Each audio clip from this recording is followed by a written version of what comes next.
হাসনাত আব্দুল্লাহরা কোটি কোটি টাকার মালিক হয়েছে, কোটি কোটি টাকার মালিক হয়েছে, কিন্তু আমরা এখনো এই যে কেসের উপরে এখনো আছি। বুকটা ভরে যে রক্ত দিয়ে সার্থক হয়েছি, রক্ত দিয়ে বাপ গুম হয়েছে, তাতেও দুঃখ নাই। এই দেশের মানুষ যাতে ভালো থাকে। আগামী দিনের হাসিনা কোনোদিন এই দেশে আসতে পারবো না। আমরা 17 বছর কষ্ট করেছি, আমরা তাও দলের দিকে তাকিয়ে রয়েছি, আমাদেরকে ভালো কিছু দেয় না।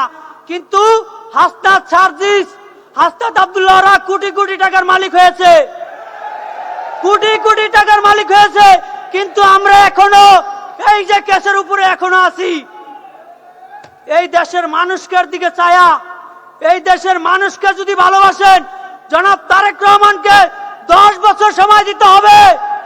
কোনো কথা চলবে না, কোনো কনফারেন্স চলবে না।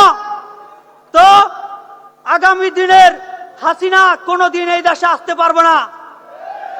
হাসিনার যদি বিচার করতে হয়, গণভোটে না জয়যুক্ত হয়েছে না, হাসানুল্লাহ কিন্তু 10 বছর শাস্তি দিছে।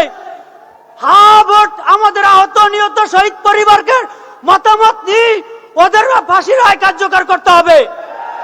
এই দেশে ওদের অস্তিত্ব হবে না।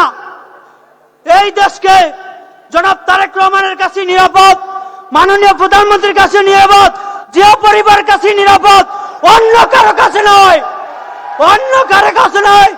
তাই বলি আমার বক্তব্য শেষ করছি। আল্লাহ হাফেজ। জিন্দাবাদ দেশনেত্রী খালেদা জিয়া, জিন্দাবাদ জনাব তারেক রহমান, জিন্দাবাদ। আজকে বুকটা ভরে যায় জনাব তারেক রহমান প্রধানমন্ত্রী, বুকটা ভরে যে রক্ত দিয়ে সার্থক হয়েছি, রক্ত দিয়ে বাপ গুম হয়েছে, তাতেও দুঃখ নাই। এই দেশের মানুষ যাতে ভালো থাকে, এটাই কামনা করি জনাব তারেক রহমানের কাছে। ধন্যবাদ, ধন্যবাদ।